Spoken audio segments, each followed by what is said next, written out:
In terms of what is capacity to consent, again, assessing a client's capacity to consent for services or interventions, it's narrative in nature, and this is one of the things that I'm learning. I'm not a clinician, I'm not a social worker or a dietitian, I'm a strategist, so what that means is that I get to go out and I get to talk to the clinicians and sometimes put my finger in my cheek and go, can you explain to me why you do the things you do, the way you do them? And so that they have to walk it through for me, and then I have to understand. So part of that dialogue educated me about what actually happens when our clinicians go out and actually engage our client population. So it really is collecting that client's story. So it's not just a matter, okay, Mrs. Smith, I'm here and you need home care services and sign here and let's go. They spend a lot of time with them to actually understand what's going on in that individual's life, what kind of collateral support they might have, what are some of the other issues that they might be dealing with, just so that they get the full picture, because we're really talking about the whole person. We're not just talking about their clinical needs.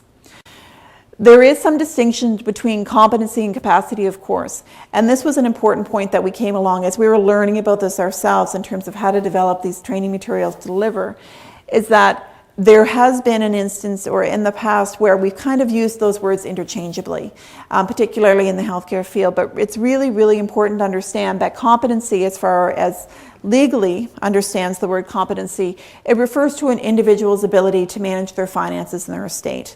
And capacity, and how we're actually talking about it, again refers to an individual's ability to understand the consequences of making the decision in front of them that they're being asked to make, or the consequences of not making that decision. Again, we have this point, and this is for healthcare professionals, of course, but this was part of the direction that we have for our care coordinators, that if they're unsure about an individual's capacity to consent, there is the option of referring to a physician for a formal assessment of capacity. In terms of the duties of the healthcare providers, it's a very broad list because we needed to have folks, particularly in our complement, understand that it meant everybody. But it includes, but it's not limited to, licensed registered healthcare professionals and or administrators of healthcare facilities or a continuing care home, or persons authorized under the Minister of Health or the Minister of Community Services to perform needs assessments. So related to that point, and sort of it's hard for, certainly it's a different audience because you're not program staff, but we actually came at this from an integrated point of view. So when we were delivering the training, we weren't just talking to continuing care folks at that point when we were delivering it. We were actually talking to our colleagues in community services. We also had our colleagues in acute care sectors and mental health and community health, and everyone was actually in these sessions as we were delivering these specific down to the mechanics sessions.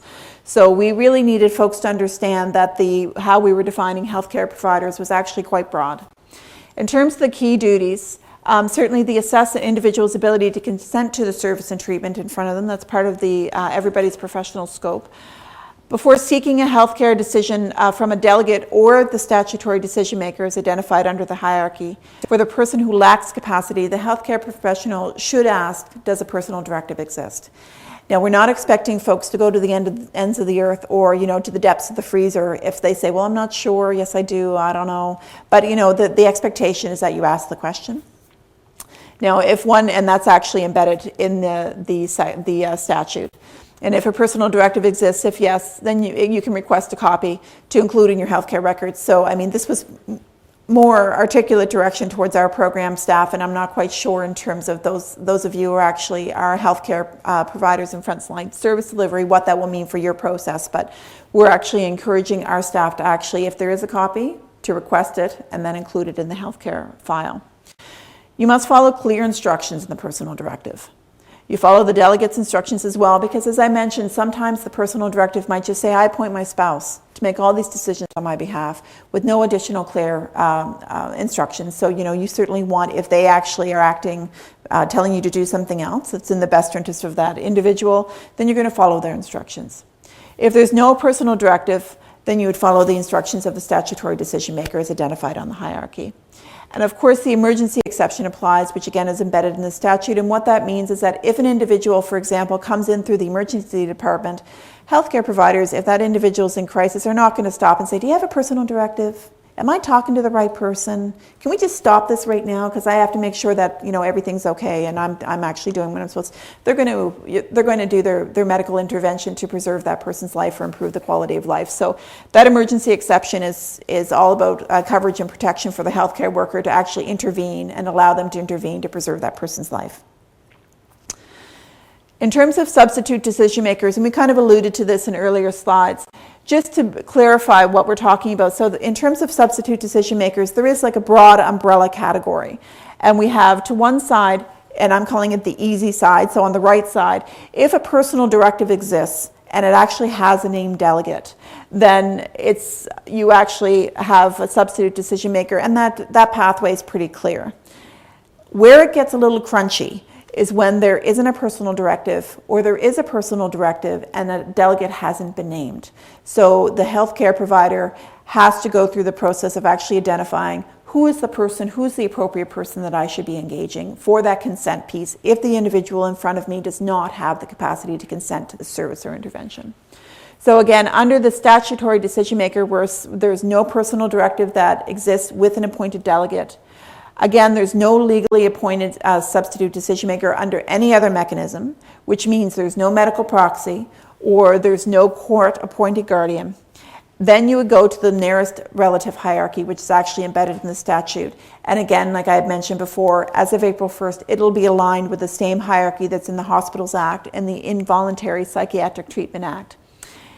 If you go through all of that, and you go through the nearest relative hierarchy, and there's absolutely nobody else, you've completely exhausted the list, you have the option of making a referral to the public trustee. And we've actually, there is a slide later on that actually talks about a new division that they've actually created to deal specifically with personal health care decisions. And there's 3 of them to deal for the whole province, but they've created this new division specifically to deal with this. Again, for both areas of substitute decision makers, the SDM must make decisions based on the knowledge of wishes, values, or beliefs of that individual that they're representing, or if not known, in the person's best interest. And best interest, the definition of best interest is enshrined in common law, but everybody sort of assumes that you know what best interest means.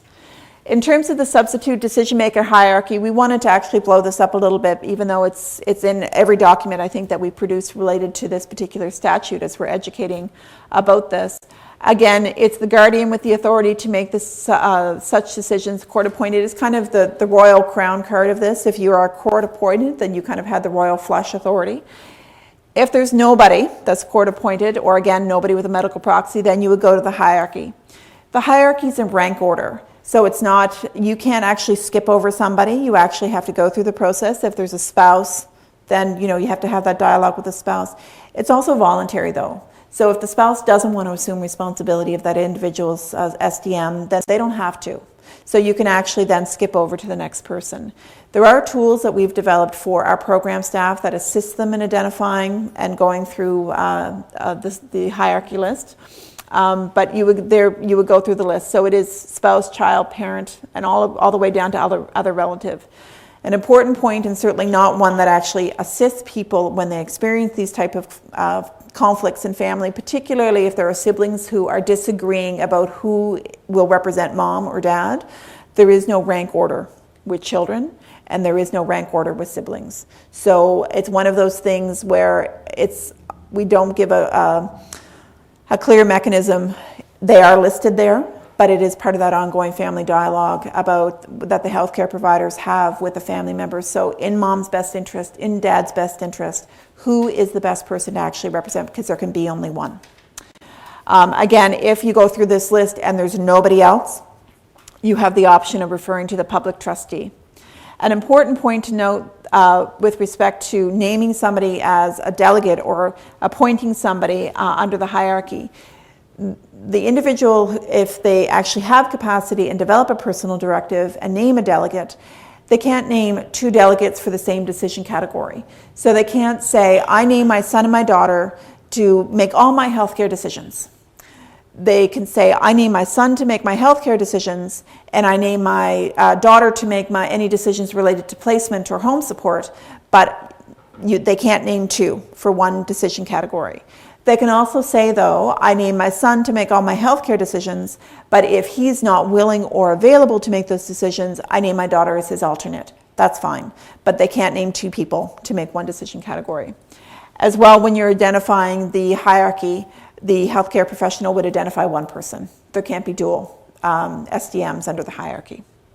In terms of the nearest relevant requirement, or nearest relative, relative requirements, good heavens, and this again is embedded in the statute as well, has been in contact with the person over the last 12 preceding months. Now, we actually, again, intentionally did not define what personal contact meant, because you might have an 80-year-old who's on Twitter.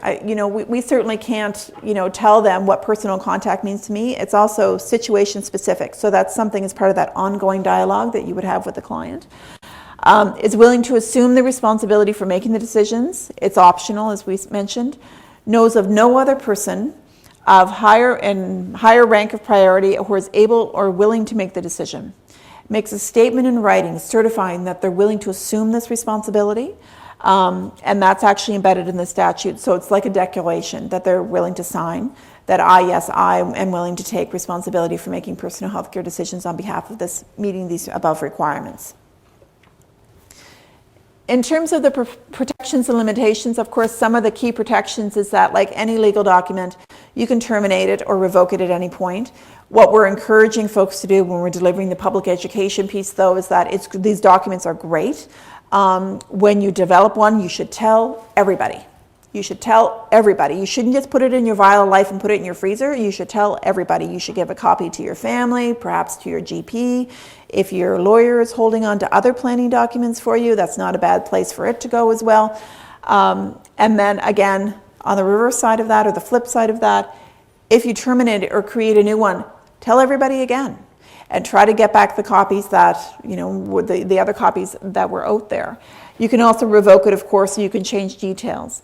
I mean, part of the direction that we were giving staff, and this is also situation specific, if you have two of them in front of you, it really is up to the healthcare professional to review them in terms of the scope of detail, because you might have one that gives a very broad scope of authority to assign a daughter, a family member, and then you have another one at a later date that actually says something completely different, identifying another individual, but for a very discrete area of decision making. So both of them might be valid, because they both might be covering different scopes of authority. So it's one of those things where you can't just assume that the earlier one holds sway, that you actually should be looking at both of them, because maybe they actually cover off two different things.